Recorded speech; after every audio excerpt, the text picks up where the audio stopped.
Hey guys, so now it's time for the overhead pressing series. Super sexy stuff. It's one of those exercises that so many people just kind of get thrown into doing, like loads of thrusters and shoulders to overhead and all that kind of stuff. But has your client, number one, earned the right to even press overhead? So do they have that range? You would have uncovered that in your assessment, that the SCA assessment protocol, to figure out whether they have that range or not. Then once we've earned that range and we've developed that level of mobility and stability within the arm, now we start going through that overhead pressing series of getting stronger and starting to overload the body and create a greater demand. So as we start, we want to start off with a single arm. The reason why we go single arm is it's slightly easier to just focus on one side rather than both. Really focus on the stability of where you are, and we can try and cue around it, all right? So go back to the core series, we want to always stay tight and hollow and stacked. So Ollie's going to grab one dumbbell and he's just going to have it on his front rack position in a nice neutral hand grip, all right? This is safer for the shoulder. Before he does anything, we're going to say, right, big air embrace, big rib cage down, glutes on, and now we're going to press so the arm goes, and if I'm standing from the side, I'm not seeing a big rib cage boner, I'm seeing this down, and I'm losing his ear. Bring it back down to the front, bam. And again, big air, push. So the key thing here when you're coaching this is you want to make sure that he stays neutral and the rib cage down. Then you walk around because you always want different angles. So we're going to go again, and now I want to see what does this elbow do. So press, nice. And we want to get this bicep close to the ear, and then bring it back down and make sure that elbow doesn't flare out. And again, big brace, press, find that space nice and long and strong, and bring it back down. Thank you very much. Boom. So that's your single arm variation, all right? The reason why we go to the dumbbell just allows you to do a little bit more stability and find that space. The next kind of progression is we would go with a kettlebell. Now, we absolutely love kettlebells here at the SCA because it's really challenging, it's a very versatile piece of equipment. But the biggest thing is how you rack that kettlebell. So we always talk about grabbing the front of the bell up here and really cranking the wrist on and pulling this deep into the middle of the chest, all right? Strong forearm, tightly packed rib cage, everything's tight. A nice cue is try and steal the kettlebell from your client.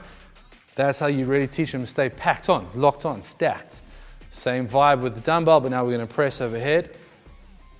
Bam, find that space, staying tight through here. Don't get a weak wrist over the top. Then bring it back down in front of you and rack on that front rack. This is your safe place. This is where you want to feel strong.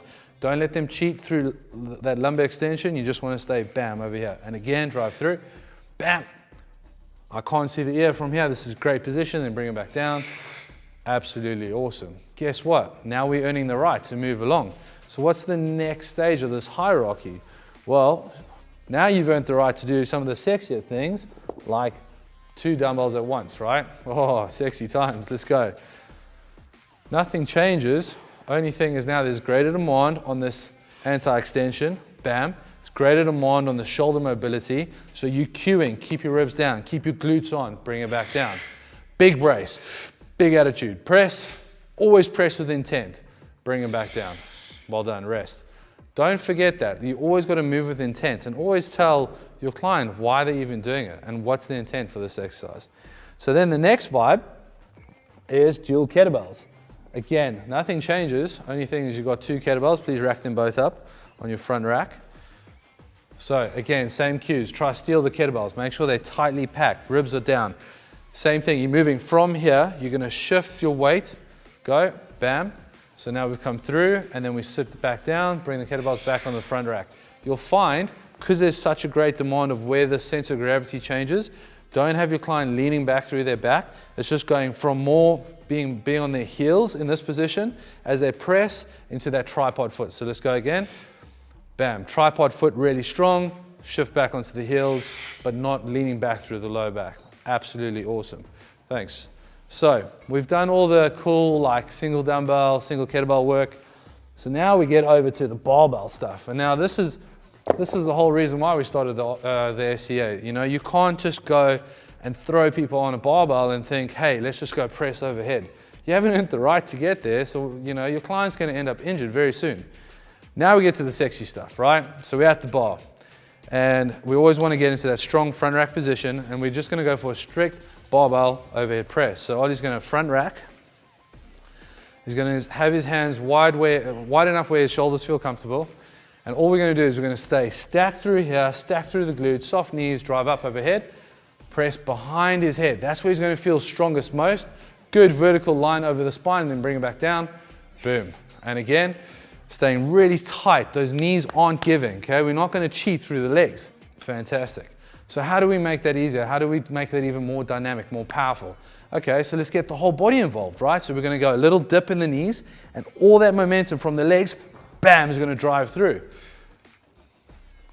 Amazing, bring it back down. So this is that push press, right? You're getting a lot of ground force power and then translating that up through the bar. The next thing you could add onto it is that push jerk. So you're gonna ground-based power, get up, get underneath it with a strong, stable base. Beautiful. And again, move with intent and speed. Well done. Make that noise on the bar, you know you're moving it. Thank you. Ollie, down.